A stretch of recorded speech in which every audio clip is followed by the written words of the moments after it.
तर नमस्कार मंडळी. गेल्या काही दिवसापासून महाराष्ट्रामध्ये धनंजय मुंडे यांच्यावर आरोप-प्रत्यारोप सुरू आहे. त्याचबरोबर अनेक नेते, मनोज जरांगे पाटील, त्याचबरोबर जे अनेक आमदार आहेत, ते सर्वजण एकच मागणी करत आहेत, की धनंजय मुंडे यांचा राजीनामा घ्या. त्यावर आता अजित पवार यांची धनंजय मुंडे यांनी मध्यरात्री भेट घेतली आहे. असं देखील समजत आहे, की जे अजित पवार आहे, भेटीदरम्यान अजित पवार यांनी धनंजय मुंडे यांना अनेक प्रश्न विचारले. त्या प्रश्नामध्ये पहिला प्रश्न म्हणजे जे संतोष देशमुख आहे यांच्यामध्ये यांची जी हत्या झाली, या हत्येमध्ये तुमचा काही हात आहे का? अजित पवार यांच्याकडून अजून काही प्रश्न उपस्थित करण्यात आले. त्याचबरोबर जे धनंजय मुंडे आहेत यांनी व्यथित होऊन राजीनामा दिल्याची माहिती देखील सूत्रांद्वारे समजत आहे.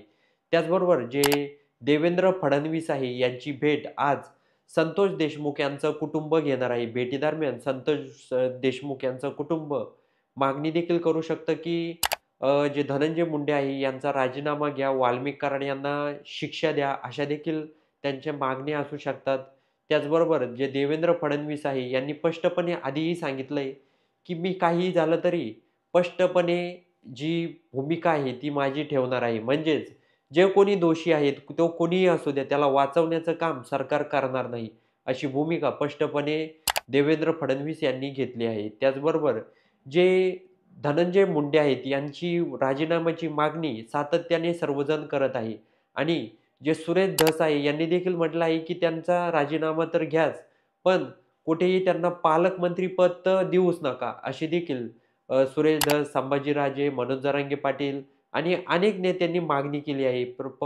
त्याचबरोबर येणाऱ्या काळामध्ये जे संतोष देशमुख आहे यांना न्याय देखील मिळाला पाहिजे, अशी स्पष्ट भूमिका अनेक नेत्यांची आहे. त्याचबरोबर यामध्ये अनेक नेत्यांचं मत असं आहे, जर मंत्री एखादा जर कॉल करून एखाद्या अधिकाऱ्याला सांगत असेल काही, तर त्याचं मंत्र्याचं अधिकाऱ्याला ऐकावं लागतं. कारण तो जो मंत्री असतो सरकारमधला असतो.